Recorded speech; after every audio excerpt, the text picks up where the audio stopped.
Welcome to the Woman Worriers podcast, where we're working to help you call a truce with your anxiety. The information in this podcast is not a substitute for seeking help from a licensed mental health professional. Now, here's your host, Elizabeth Cush, LCPC.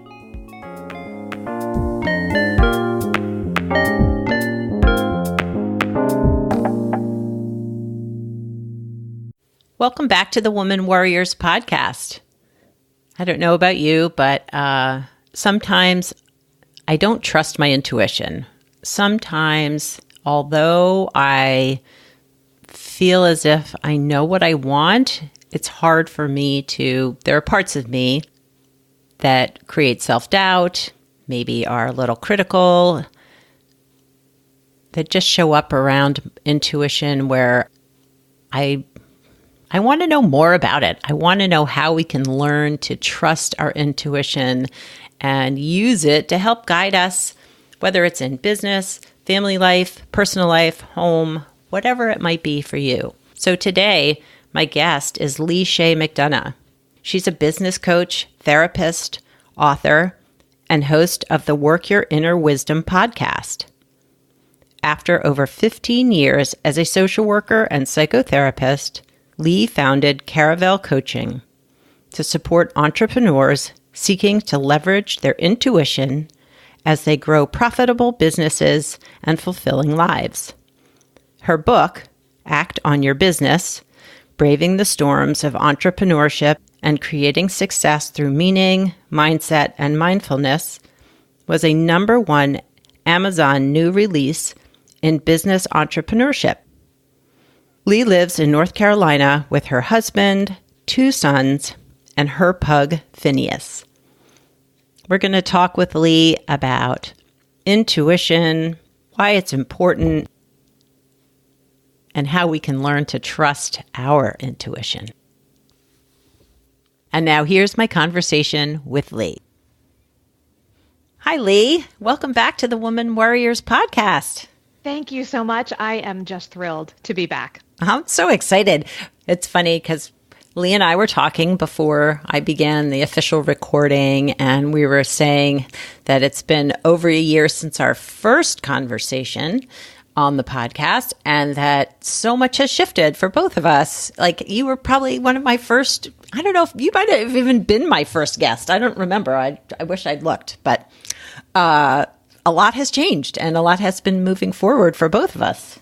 It has. It's been so fun to kind of see how everything has evolved for both of us. And it's hard for me to believe it's been over a year since our last interview. Oh my gosh. I mean, time just flies. But I'm just so excited to be back on today. Me too. Well, it's funny because I do remember you saying that you were working on your book and that was coming up, but now your book is done and you have a podcast and all these things. So so much has changed.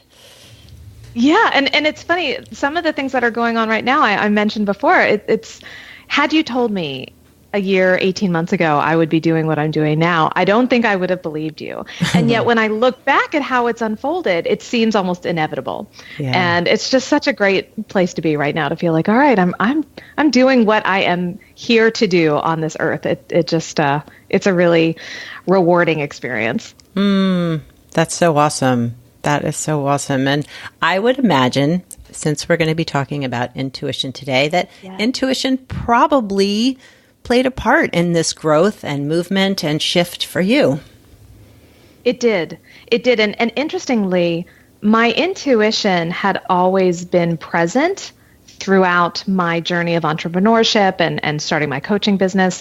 But early in my career, I turned the volume down on it. I didn't think that there was a place for my intuition in my business, which now it's like, I can't even believe I ever thought that way because it's such an integral part of my business. But when I first started out, I didn't think there was a place for it. I didn't know what that would look like. And when I look at the decisions I made my first year of business, it's 100% obvious that my intuition was like nowhere to be. And it really wasn't until I embraced it and made space for it in my business and learned how to incorporate it into my decision-making process and so forth, that's when things really started taking off for me. Wow. So before we jump into this amazing discussion about intuition, how about you tell the audience, maybe people who haven't listened to the other interview, a little bit about you and, what you do, but also what inspires you to do what you do. Yes. So my background is in social work, public health, and psychotherapy. So I have a Master of Social Work and a Master of Science in Public Health, both from the University of North Carolina at Chapel Hill. And I spent over a decade as a licensed clinical social worker. And my husband is an Air Force veteran, and his career took us all over the country and all over the world, really. So I had an opportunity to practice social work and therapy in a variety of different settings: inpatient, outpatient, private practice, for the Air Force, for the VA. I'm really grateful, actually, that I had such a breadth of experience as a therapist. And then when he got out of the Air Force and we moved back to the United States after being stationed in Germany, I took some time off to help my family transition. And at the end of that transition, I realized it was time for me to go back to work. Like, I was just feeling this pull. But I knew, first and foremost, I didn't want to work for anyone else. I just had the sense that it was time for me to be my own boss. And secondly, I was feeling pulled away from mental health and into a different way of working with people. I knew client work was still going to be at the heart of whatever venture I undertook, but I didn't necessarily want to go back into a therapy practice. Mm-hmm. And it was around this time that my husband bought his business and was experiencing some challenges as an entrepreneur and a clinician and trying to wear both hats. And I started realizing that there are a lot of people out there, small business owners and entrepreneurs, who are really good at working in their businesses, but maybe aren't as adept at working on their businesses, or who were really struggling with mindset issues around entrepreneurship. And that seed of an idea blossomed into what became Caravel Coaching. And over the last 3.5 years, I have been coaching entrepreneurs and small business owners. And I suspect because of my background, I attract a lot of therapists, a lot of helpers, a lot of healers, and now a lot of coaches. Mm-hmm. And so the main focus of my work now is supporting other intuitively oriented coaches and healers as they build their businesses and serve their communities. Wow. That's pretty cool and interesting how it has shifted even within your coaching business. As you said, as your own intuition has come into play, how you're attracting that as well, that the people who want to use their intuition or who are intuitively connected. Yes. And that was a conscious decision on my part after muting that aspect of not just my business, but myself. I think for a really long time, I thought if I let my intuition lead the way, then I wasn't grounded in reality, or maybe I was too out there, a little woo-woo, however you want to put it. I had a lot of stigma around what it meant to be intuitive and empathic and to allow that to show up in my business. And it wasn't until I finally said, okay, you know what? This is me. This is who I am. I'm done apologizing for that. And it's time to embrace it.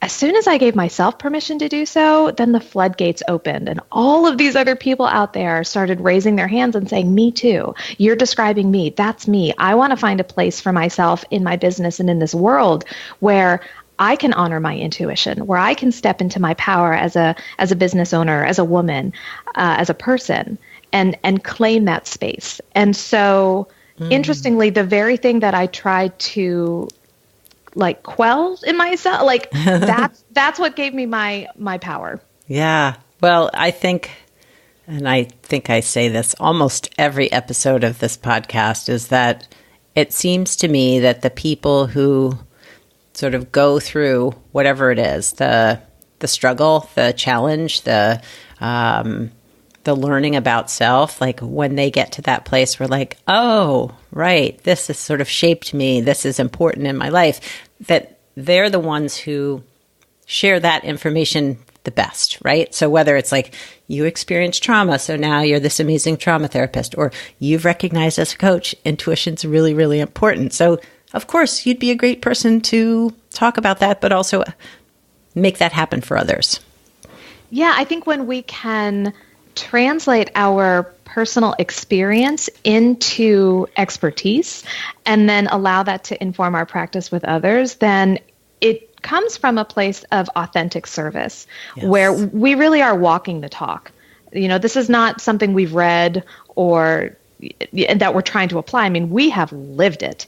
And I think that really gives us a leg up when we're working with our people. And so to say, yes, I've lived this, and that doesn't mean I necessarily have all the answers or that I know 100% what I'm doing, but I am a few steps further down the path than maybe the people I serve. And that puts me in a position to be a guide, not the expert, not a guru, but a guide as we co-create and partner to bring forth whatever it is they want in their businesses or their lives. Yeah. I love that. I love the being that co-creator. I like that phrase. But so tell us, talk to us about what is intuition? As you said, sometimes it's perceived as this sort of woo-woo, out there, new agey sort of thing. But really, we all have intuitive abilities, right? Yes, we all do. Everyone, I really believe this, everyone has been gifted an intuition. Some of us are more connected to it than others, or for some of us, maybe that comes more naturally. But I do believe everyone has an intuitive sense that they can refine and that they can hone. There's a lot of different definitions of intuition out there. And actually, when I first started exploring this work, it was hard for me to define it because it was one of those things where it's well, I know it when I feel it, Yes. What I have come to, my personal definition of intuition is giving voice to our higher self. So it's that part of us that's fully and deeply connected to our inner wisdom, but also something maybe that's outside us. And that can look different for different people. For some people, that may look or sound like God. For others, the universe, source, spirit. For others, it's more just feeling like they're connected to the environment or that they are a part of a system.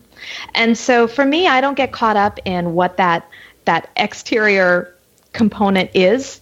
Everyone has their own belief system. And I think within that belief system, we can acknowledge our personal connection to that is really the genesis of our intuition. And so what that does is it allows us to understand things on a deep and almost instantaneous level, and that we can really kind of follow our instincts because we know that it's grounded, it's rooted in a wisdom that is outside us and beyond us, but yet we are very much connected to it. Yeah. So, which is kind of been my feeling is that instinct and intuition are very closely tied, but not necessarily the same thing. Is that right? I think so. I think, Carl Jung defined intuition as perception via the unconscious. And so that unconscious piece, I think, sometimes can be the instinctive quality, those responses that we have that are innate and inherent. And then the perception piece, I think, can be where we bring in the intuition, the knowing. And so I see a marriage between the two. And I like Jung's definition as a way of kind of exploring both pieces. Mm-hmm. Well, and two, I would imagine there needs, I guess, to me, intuition that there is this unconscious feeling of when something feels right. It's just I just know this. I don't know why I know this, but it feels like this is the right thing to do, to be, whatever. Does that make sense? It makes total sense. It's that place of conviction and of knowing. And one of my personal inspirations, a woman named Megan Hale, she talks a lot about the difference between knowledge and knowing. Knowledge is external. It's things that we can learn about in school or from books or through experience. But knowing is that inner sense of conviction and of purpose, and this is what I hold to be true. Mm-hmm. And there's room for both knowledge and knowing in our lives. But intuition to me is very much connected to that deep sense of knowing. Yes, that's how I would describe it as well. So why, obviously, when we have that deep connection with knowing, that feels important, but why would you say tapping into your intuition, learning how to be with it. Why is that so important, especially just to live your life, but if you're a business owner in particular too? I can speak to my experience, which is that when I have honored my intuition, when I have made space for it, it has allowed me to live more authentically. And I'm fully aware that authenticity is a bit of a buzzword and maybe even gets overused. But I don't think that diminishes the power of the word and its meaning. When we are able to truly show up as we are without having to hide, without putting on a facade or a mask, when we can own our strengths and acknowledge the areas where maybe we can improve, but when we are showing up fully and completely as ourselves with nothing to hide and nothing to apologize for, there's a freedom in that. And for me, that's very much tied into purpose, and purpose is very much tied into fulfillment. So that when I'm honoring my intuition and showing up authentically and allowing that to inform my purpose, then I have a general feeling of fulfillment and joy. I mean, that's how I want to live my life. Versus when I feel like I have to hide, when I'm ashamed of things about myself or things about my past. That shame leads me to close down, and I don't then show up as my true self in the world. That feels limiting, it feels constrictive, and it just doesn't allow me to achieve that sense of fulfillment that I think most, if not all of us want. So by honoring the intuition and making space for it, it's very much connected to purpose and fulfillment for me. And that's really why I think it's so important that we, particularly we as women, learn how to not just identify our intuition, but to allow it to inform how we show up in the world and how we make decisions. Yeah, that feels so true and real for me as well. And I think, as you say, especially for women, and I would also add that when we're not tapping into it, when we're showing up in a way that feels hidden or not quite as authentic as we would like to, that can create a lot of anxiety, make us not feel like ourselves, not feel seen and heard. So I think intuition just sort of fits into that whole, I don't know if the puzzle is the right word, but yeah, that whole picture of being authentic, being true to yourself, knowing what it is, what matters to you, can help ease anxiety too, right? You're exactly right. When I think about the times that anxiety has shown up in my life, and I am someone who has struggled with anxiety in the past. I remember being 10 years old and having what I now know to be my first panic attack. And I didn't know that at 10. Now several decades later with some clinical experience, I can see it for what it was. Yeah. And I struggled with that when I was a teenager and a little bit as a young adult as well. And so absolutely, for me in my life, anxiety has generally stemmed from one of two places. It's either been a sense that it's not okay for me to show up as I am. So it's this internal piece, and then the external piece of, and how will I be judged and what will others think of me? And so when I then kind of create some space for intuition to come in, and I'm able to ground myself in that deep inner knowing that I am here, that the fact that I am a human being alive on this earth means that I am enough, that is my birthright, then I can kind of detach from, am I enough, and what will they think of me, and all of those things that tend to feed my anxiety. So tapping into my intuition grounds me and often is an antidote for the anxiety that I experience. I love that. Intuition is the antidote to anxiety. That's so great. So, how do we access it? So you talk about grounding, you talk about, sort of opening your awareness to what your intuition is trying to tell you, I guess, or, it's trying to show up in a way. But so how do we cultivate that? How do we work on being more present with our intuition? First and foremost, I think each person needs to uncover how their intuition shows up in their life. because it can be a very different process for different people. I know for me, there is a physical component. So when I'm faced with a situation, perhaps I experience muscle tension in my shoulders. Maybe I get a feeling in my gut that of butterflies or that something's off. Or on the other hand, maybe I feel a sense of calm wash over me. Maybe I feel rooted, like my feet are literally like seeping into the floor and I'm super grounded. There are these physical cues that signal to me, okay, this is right or wrong, or that sounds a little judgmental, but like this feels good, or this exactly. feels, I can trust this. Exactly. So for me, intuition certainly shows up in a physical way, and it's helpful for me to know kind of the physical cues that indicate, yes, I'm on the right path, or danger, beware. Mm-hmm. I think there's also a mental process as well.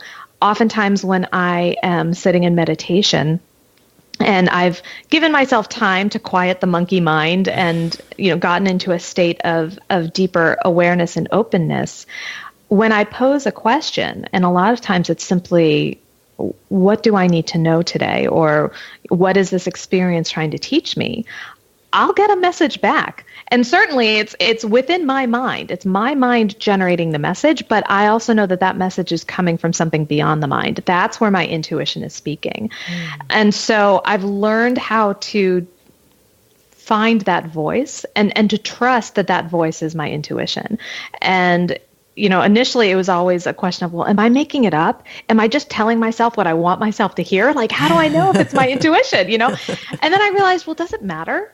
I mean, what if I am making it up? If it's the message that's serving me, and if it's connected to my values, my purpose, and if I'm feeling aligned with it, then okay. Like, really, at the end of the day, I've stopped asking the why, and I've just surrendered to it, and I trust it.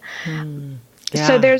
But I think really being clear on how it shows up physically, how it shows up mentally, and then any other cues to signal how your intuition shows up. That's the first step, is really identifying your unique fingerprint for your intuition. And so, having worked with clients who've, experienced trauma and difficult life experiences, I can see for some of them that it's hard to trust that their intuition might serve them, or that it's a voice or a part of them that they want to tune into and listen to and hear, because maybe they just haven't been used to doing that. Maybe that was something that they couldn't do growing up.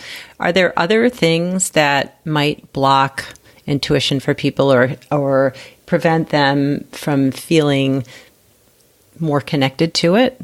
Yes. And I want to acknowledge certainly that many of us have had experiences in our life where it has not been safe to honor our intuition, whether we've experienced trauma or whether it's simply growing up in a society that does not always value women's wisdom, where we are seen more as objects and commoditized.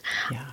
I think it's understandable that many of us would not feel like tapping into our intuition is safe. And so I want to start just by validating that, and that it is a radical act of courage to tap into your intuition and let it inform your decision. Like this is courage. It really is. And so I just want to start with that, and that it is a process that may not be easy, and yet and it hasn't always been easy for me, and yet I wouldn't have it any other way, because now that I am much more deeply connected to my intuition, it has allowed me to grow and expand, and in many ways release the expectations of others. So it is a journey, but I do want to acknowledge that first step is often the most difficult, because so many of us don't feel either safe or like we have the right to do so. And so the first act is giving yourself gentle permission to explore your intuition, and being patient, being kind and compassionate, and tuning into what's going to work best for you. What I find sometimes is that it can be helpful to personify your intuition. So almost to treat it as if it's a separate being. And maybe it would be helpful to think of your intuition as an earlier version of you. For me, actually, I view my intuition as my future self. Mm-hmm. My intuition is definitely me 20, 25, 30 plus years down the road who has the benefit of my life experience and wisdom, who can then communicate back to present day me the things that I need to know. Mm-hmm. So the idea of treating your intuition as something separate from present day self, I find to be very helpful. And then I'm able to communicate with them, whether that's through meditation or through journaling. But treating it as a relationship to cultivate, I think, can be a really helpful way for people to access their intuition, especially when they're early in the journey. Yeah. Well, to me, that resonates so much. I talk a lot about, whether it's in my blog or here on the podcast, about, or in therapy with my clients, like parts, your different parts. And I like the idea, well, for you especially, but like the idea of the older, more wise self, imparting wisdom, and especially for women, that image of the crone, who, yes. That this wise woman to sort of guide your path, I think is it feels very safe to me. Yes.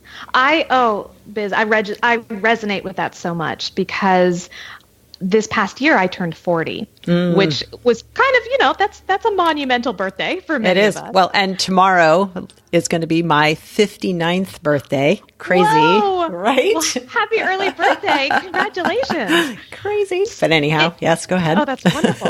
No. But so as we get closer to these kind of pivotal moments in our lives, like for me, turning 40 was very much about what does it look like to embrace the woman I am today.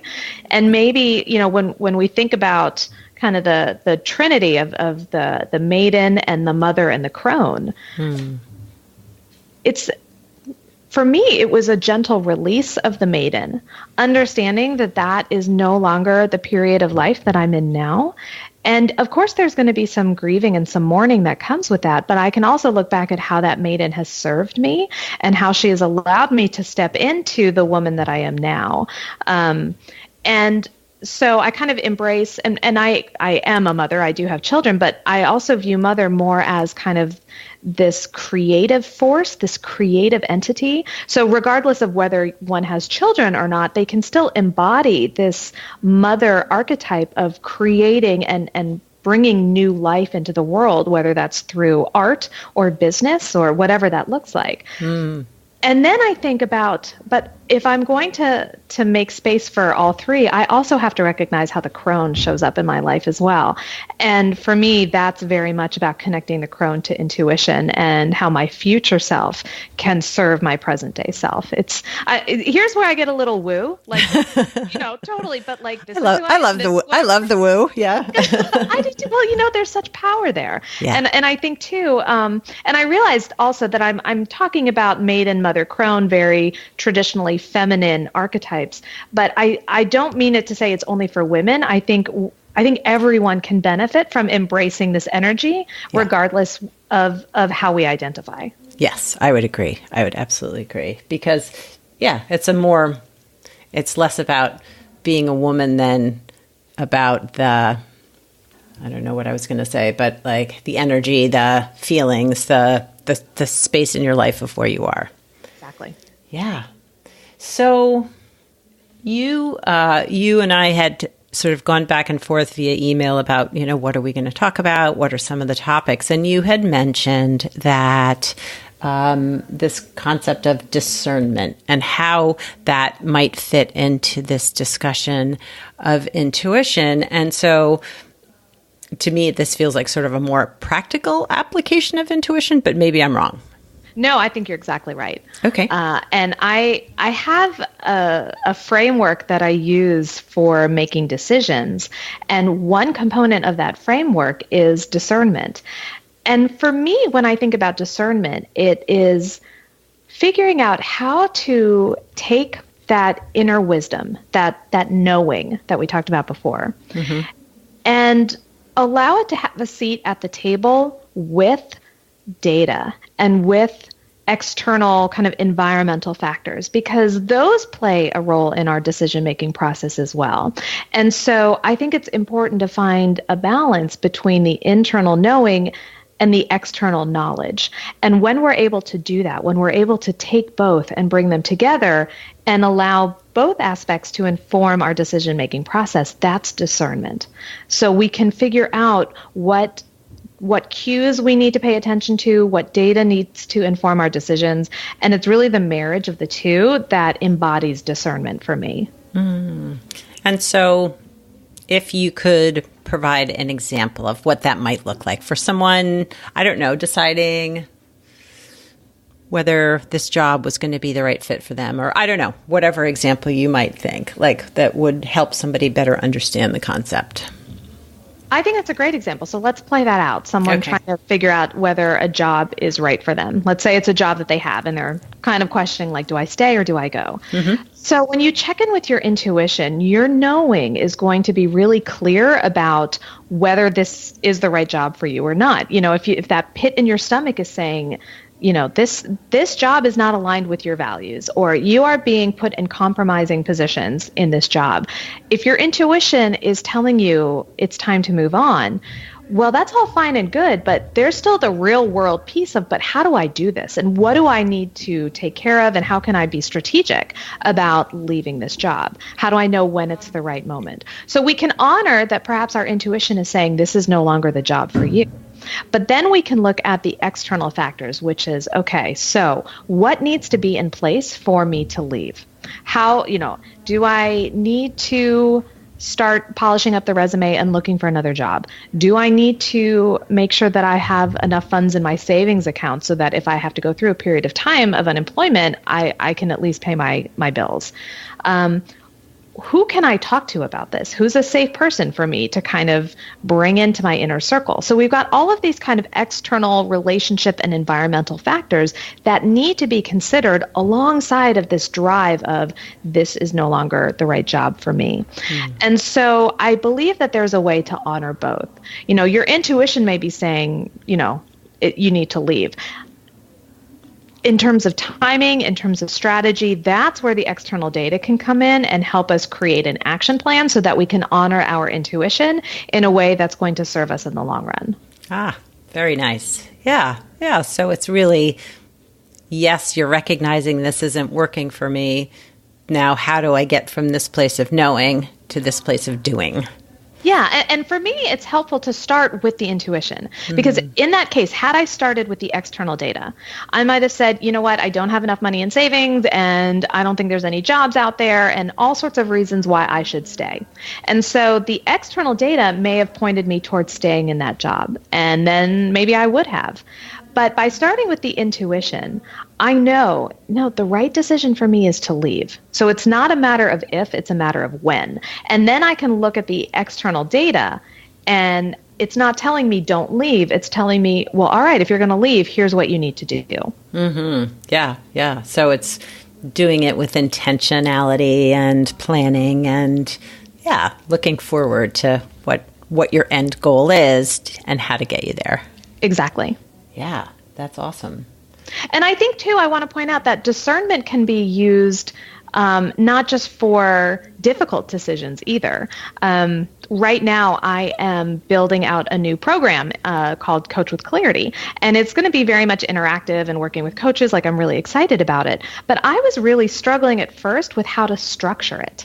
You know, what decisions did I need to make in order to ensure that this was going to be a program that really served my clients, but also supported my business?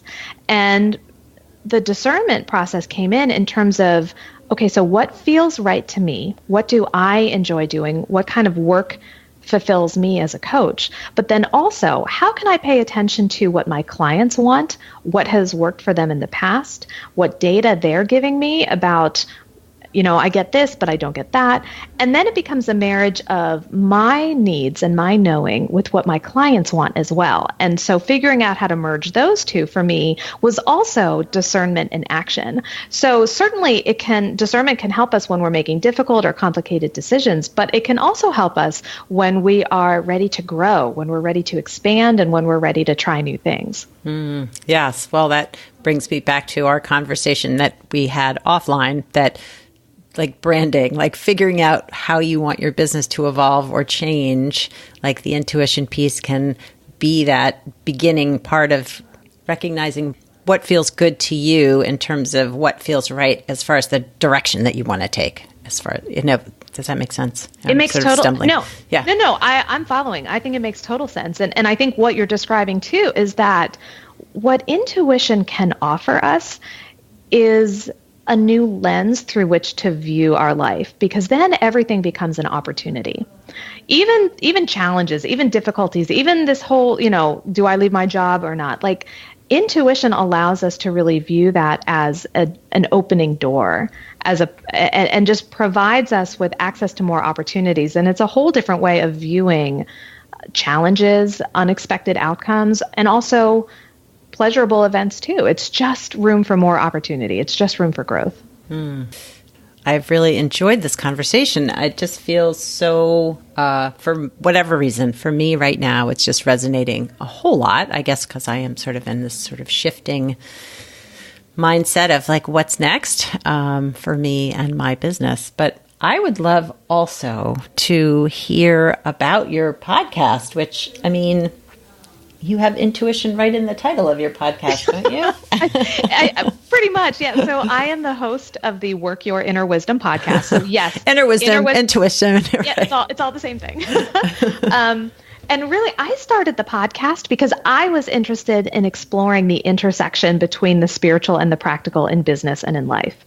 And so that's really what I love to dive into in the podcast. And some episodes are just me on the mic and other episodes are interviews. But really, at the end of every episode, there's what I call a make it work moment. And it's where we take everything that we've been talking about throughout the episode and we make it applicable. So that when we're talking about intuition, or if we're talking about branding, or whatever it is we're talking about, we can take all of these theoretical concepts and ideas and really bring them down into actionable steps you can take in your business or in your life to move the needle forward a bit. And I do that through the lens of intuition, of really saying we are leading with intuition here. Doesn't mean we're leading exclusively with intuition, but intuition is leading the charge and all of the other components are following her. And what does it look like to grow a business where you honor your intuition, where she's leading the way? And it's just so much fun. And like you just described, with every podcast I record, whether it's a solo episode or whether it's an interview, I learn something. And I learn something that I can apply to my own business and my life. I mean, that's the best part about podcasting, really. Isn't it? It's the best. If you want to learn more about something, start a podcast. Oh my gosh. Hands down. Oh. But that's been the process of Work Your Inner Wisdom for me. I have learned so much more about my intuition and about how to leverage it in my business. And so it's just been a fun, fabulous experience. So exciting. And then also, since we last spoke, you have a book. So that's amazing that you wrote a book. I'm totally impressed. But tell us about that. Yeah, it's kind of one of those things where it's like, oh, right, I'm an author. I wrote a book. How did I do that? And the answer is 100, 200 words at a time. But I am the author of Act on Your Business, Braving the Storms of Entrepreneurship and Creating Success Through Meaning, Mindset, and Mindfulness. So a bit of a mouthful there. Yeah. But in Act on Your Business, I really take the principles of acceptance and commitment therapy, which is a mindfulness-based cognitive therapeutic approach. And I take those key principles and I translate them for the entrepreneurial audience. So what does it look like to build a business that's grounded in meaning, in your personal values? How can you cultivate an entrepreneurial mindset? And then how can mindfulness and being fully present in the moment support you and support your business. So it's a fun book. It's definitely written for the entrepreneur, but what I tell people is that the secret about this book is that even though it's called Act on Your Business, it's not really a business book. It's a book about how you want to live your life, how you can show up authentically and allow your business to be an extension of who you are, so that there's no separation. You are showing up as you in your business and in your life. So important too. I think especially as entrepreneurs, because so much of us is put into our businesses anyway, that if it's not feeling authentic and true and real to us, that, it's not an extension of ourselves, it can be, I would imagine it would make it very hard to find the energy and creativity to move it forward. You're exactly right. And again, hearkening back to my first year of business, that was my experience. When I wasn't honoring my intuition and when I wasn't showing up as myself, I was being everything I thought I needed to be in order to be a, quote, successful coach.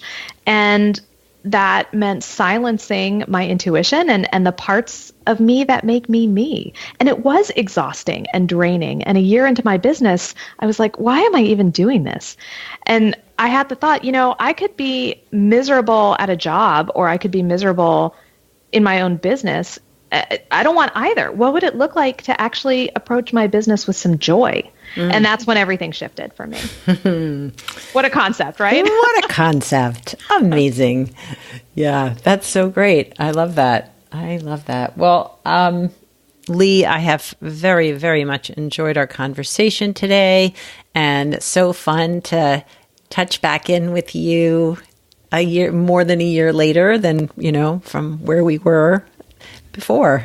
It has been such a pleasure for me. I am a huge fan of your work and of your podcast, and I'm just so honored to be back as a second-time guest. Wow. That's awesome. It is. Well, it was a great conversation, and we'll have to make a date for another one in the future.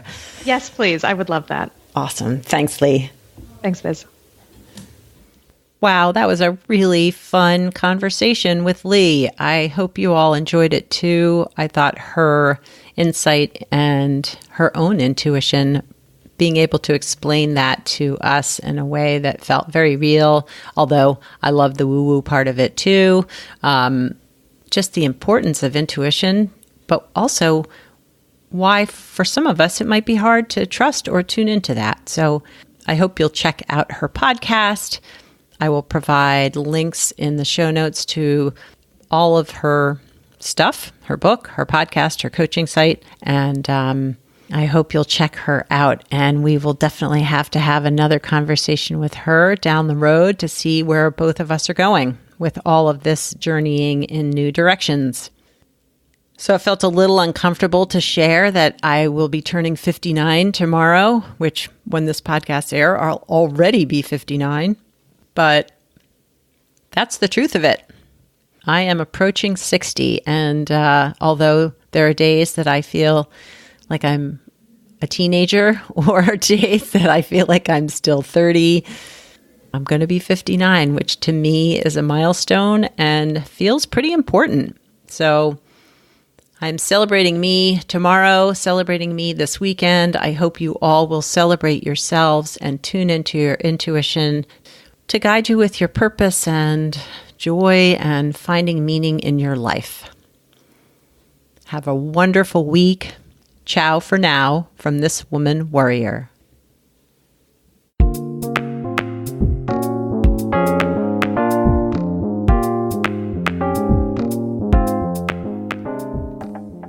Thanks for listening and subscribing to the Woman Worriers podcast.